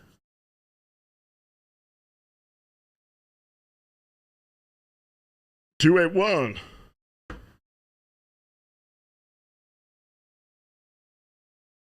281, you're live. picked the wrong house, fool. All right, whatever. 616, you could stay on because 281 didn't answer. Let's go to another New Jersey number, 973. 973, you're live. How you doing? Good. How are you doing, Steve? I'm good. How are you? Good. I actually live in Georgia now, but I kept my Jersey number. There you go. I was just thinking what your opinion would be on. I'm not sure if it's true or not. It's a little hard to weed out the information of what's gone on with the shooting. Mm-hmm. But I did hear that the shooter, when he was like 16 or 14, he had an incident where he had threatened a shooting already. No, it wasn't the same kid. It wasn't the same kid. The Buffalo kid? No, it was, you're talking about the shooting in Texas, right? Yeah. Yeah, it wasn't the same kid. They said that today in the press conference. Okay. Yeah. Okay. But I was thinking that for the background check when it comes to buying a gun, when you're like 18 walking in and stuff, that maybe up until the age of 25, that for buying a gun only, they're allowed to unseal your juvenile record to see if you have any past violent history as a juvenile. Well, then why even seal them? So just make it so your juvenile records aren't sealed until you're 25. You know what I mean? Some states already do that. I think New York. I think New York is already one of those states, but where, you know, they have the youthful offender, you know, where it stays active while you're on some sort of judicial restraint and then it's removed. I think I could be wrong about that. I have no idea what I'm talking about, but it's tricky because you don't want that to be a limiter on employment. And if you can't, and then you're also mandated by the federal government's time limits on background checks. Do you know what I mean? The 72-hour waits and all that stuff where they have to make a decision. You aren't going to be able to go to a courthouse, unseal the records so you can find it. You know what I mean? So there's a little bit more of a process that I don't necessarily think that would work. It's not necessarily a bad idea. Do we keep a separate database of all juveniles that are convicted of a violent crime and keep that database until they're 25? I don't know. But we're all looking at this as like, okay, we got to stop the one mass shooting that happened. What about all the other juveniles that are killing other people all the time? And this is never a conversation. You know what I mean? They're not killing them with legal guns. They're killing them with the illegal guns. And that's what a lot of people act. The majority of mass shootings, they're not committed with legal guns. They're jumping on this as a way to get rid of guns that they don't like. And they have this weird vision, you know, leftists or people on the left think that if you remove an AR-15, an assault rifle, then all gun crime is going to cease. But 98 or 97% of all gun crime is committed with pistols. So that's not going to, it's not going to be true. And it's just a way to mandate it. I think taxing it isn't a bad idea because you can't. Apparently, well, can you tax a firearm though if it's a constitutional right? I don't know. Yeah, it's a good idea though. Oh, and just one last thing. I had just right before you came on, I was reading an article that California State Senate just passed that teachers and staff and stuff they're not mandated to report threats from students.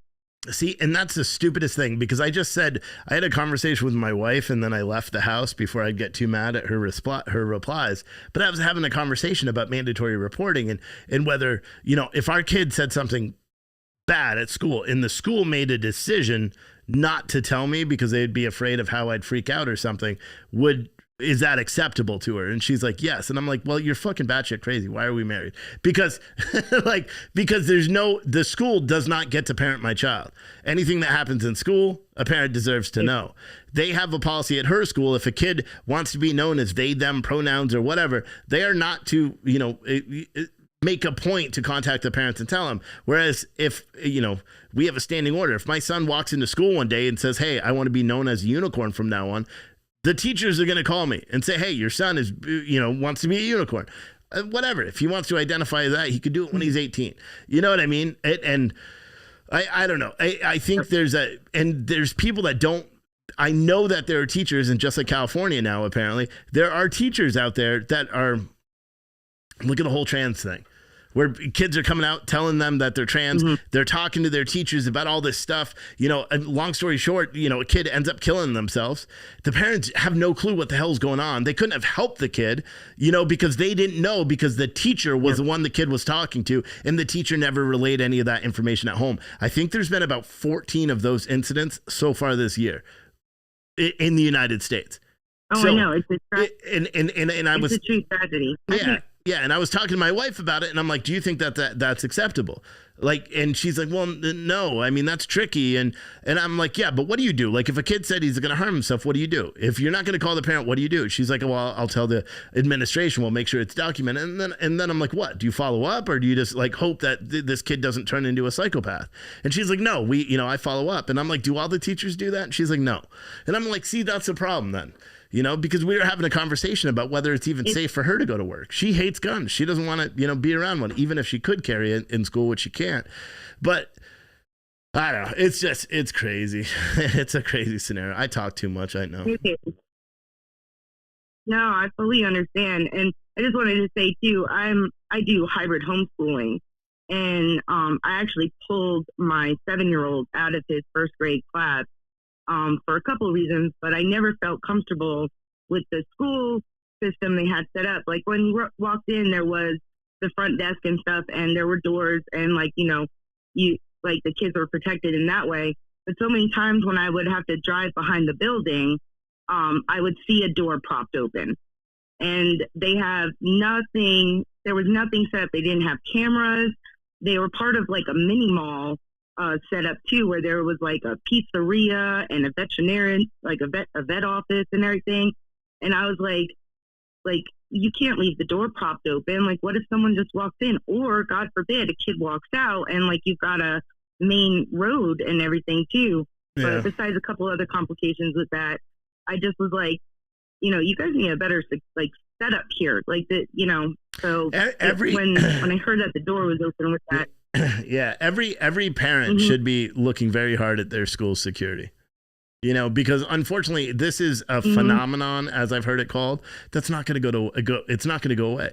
We are raising a group of sissies and I'm sorry to say that, but we don't raise kids the way we did 10 years ago or 15 years ago. It simply don't. You know, so the schools, the way they teach, the way they, you know, every kid has like learning disabilities now and all this, the ADHD, it's like it trends on TikTok about like how to go get pills so your parents don't understand it. They're fucking this next generation up. And the only thing we can do is make a determination on what do we keep the kids there. You know, COVID was, you know, it was the end for a lot of people, but now people are getting comfortable. School isn't necessarily a safe. It's not. Kids in school don't necessarily face just the threat of a mass shooting. They face the threat of indoctrination. They face the threat of bullying. You know, bullying is prevalent as shit now because kids can't handle it like they used to by throwing some fists. They can't do it. It's just, it's different. It's different. But thank you so much for calling in. And I got to get to some of these other calls real quick. Yes, sir. Have a great night. You Bye. too. All right. 772, you're live on the air. Hey, Steve, long-time listener, first-time caller with you back in the freight broker days. Yeah. I've got 25 years counterterrorism special response team leader. Yeah.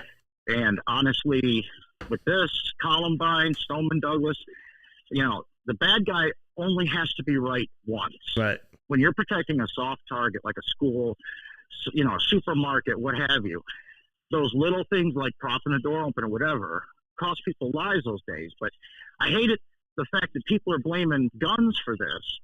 When you give a psychopath 40 minutes in a school with children that can't defend themselves, right. It doesn't matter if he has a gun or a knife or a hammer. Absolutely. Okay? The only way to overcome a shooter like that is with overwhelming speed and tactics. And since Stoneman Douglas, when we watched the cops sit outside, since Columbine, Jesus, I watched Columbine happen live on CNN. Right.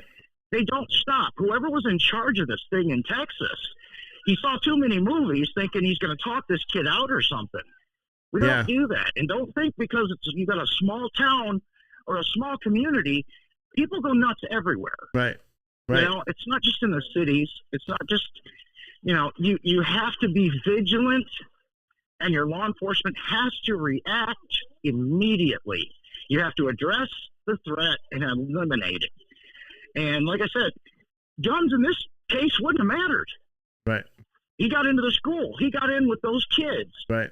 And he had there were, over those kids and those teachers, man. Yeah, and there were no police there to stop him. I mean, imagine if we know it took him 12 minutes to get into the school and he's firing at the outside of the school and no cops got there. Imagine just how bad it would have been if he didn't do any of that and he walked right into the school. You know what I mean?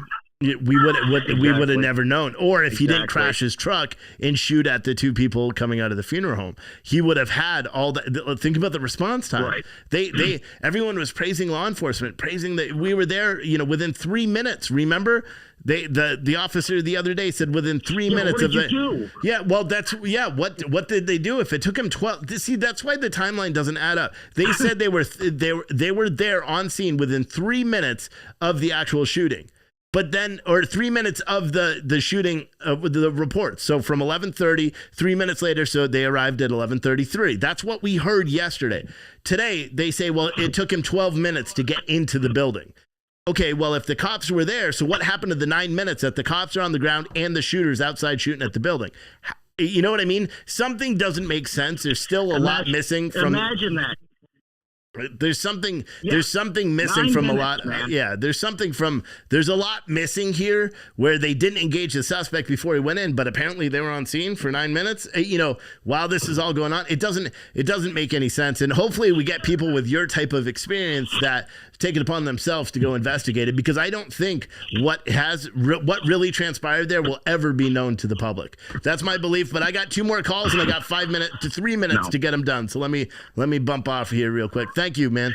Thank you, buddy. See ya. Thanks for what you do. All right. 503, you're live. 503. We got to make it real quick. Real quick here. Hi, Steve. Hi. Hello? Yeah. How you doing? Good. I'm calling from Oregon. Yeah. And do you still have connections with the Portland police? Possibly. Because I was thinking that you could probably talk to them to find out a little bit about why they stand down or they don't enforce laws that are on the books. I knew it was coming. I knew it was coming. Yeah, I'm not going to do that, but because the officers that I've talked to within the Portland Police Bureau, they have the same questions. They're just doing it because they feel like they're going to be able to change things in the long run, but they have the same animosity. That's why I know of when all their internal frustrations, because they vent to me just as callers do. But hey, thank you, and be safe out there in Oregon. I heard here it's just full of meth heads and crack addicts.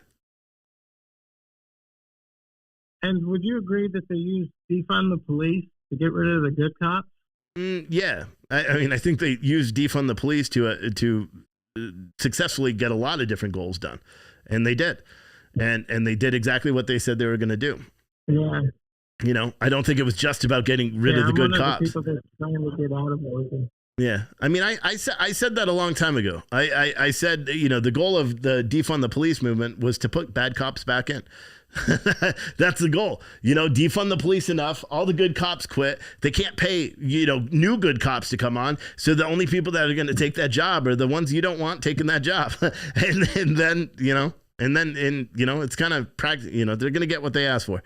But hey, man, thanks for the call and be safe out there in Oregon. It sucks. I know it does. Yeah. Thank you. Yep. Bye. All right. 616, you're the last caller of the night. How you doing? I'm doing great, Steve. Good to hear from you. Hey, thanks for letting me call in. I caught the last second here. Real quick, you did a show maybe, I believe it was September 1st of the school year. You had a police officer that showed up at the school. We were talking about police being at the schools, man. and showing up and just doing a walkthrough and the teachers or the administration there, they escorted the police out. Yeah. And said they didn't want them there. Yep. Do you remember that? I do. Yeah. It was in Michigan, I think. I think it was in Michigan. Yeah. Unfortunately, I think you're right. But yeah. What the police? What do you expect them to do? You know, that you got these gray areas where the schools don't want them there, and then at the same time, the police, you got them tripping over themselves. They're worried about being sued or charged with a crime for trying to protect. It's just a mess. Yeah, I get the argument. I get the argument in that regard, but then that's all thrown out the window for me when you learn that there are kids in the school. Everything else doesn't matter. Oh, you know what I mean? So like, I cannot, and for the life of me, and I've tried, I cannot rationalize the decisions made that day by those police officers who didn't just push in, especially while we know now that gunfire was going off.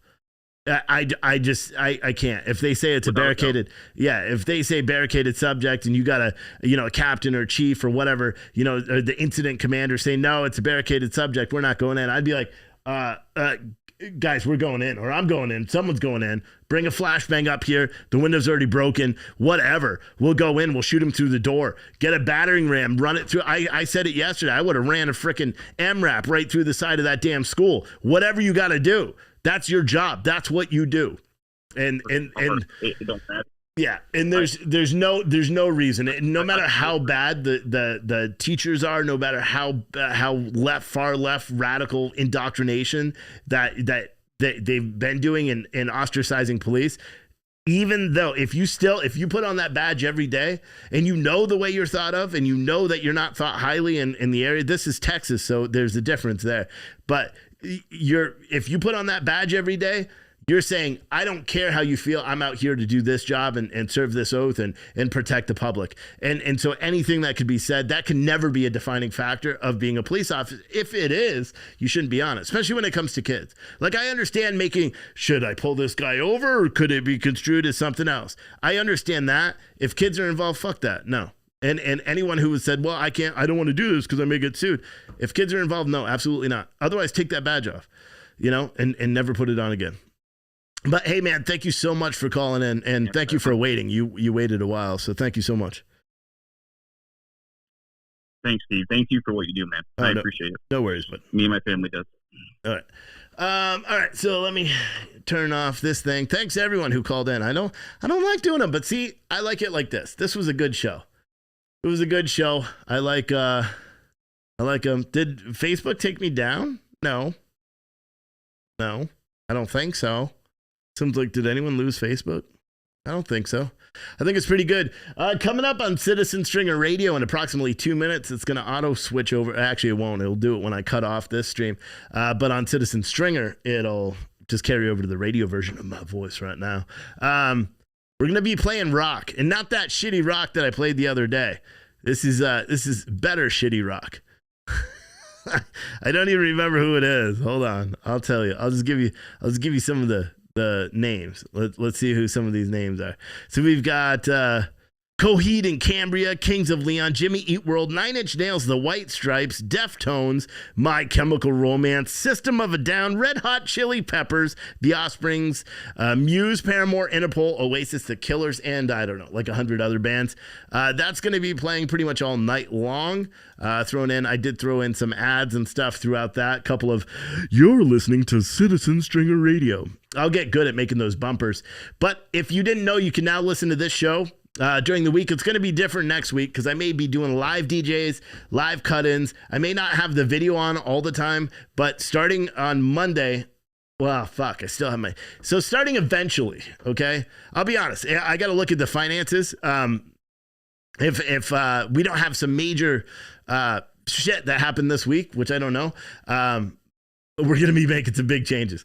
I'm going to have to cut the news probably and just do the radio. I don't know. I'm going to have to figure out what we're going to do, but we're not making enough to survive because this all costs too much. So I got to keep cutting it, unfortunately. So we'll just switch to more like blog style news because ultimately it just costs a lot of money and everybody's, it's tight, inflation and all that stuff. But yeah, it is what it is and what it do.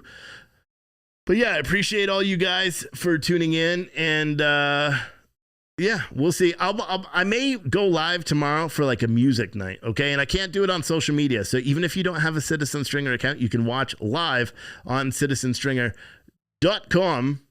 That's citizenstringer.com, and click on live stream, and you can listen to the radio feed or just on the TuneIn app on your phone, in your car. If you have a newer car, you can do the app, look up Citizen Stringer Radio, and you will see it. And yeah, it'll be pretty great, and you can check it out. Anyway, I will see you guys all mañana. That's tomorrow in Spanish. You're welcome. Bye. Oh shit, I gotta press multiple.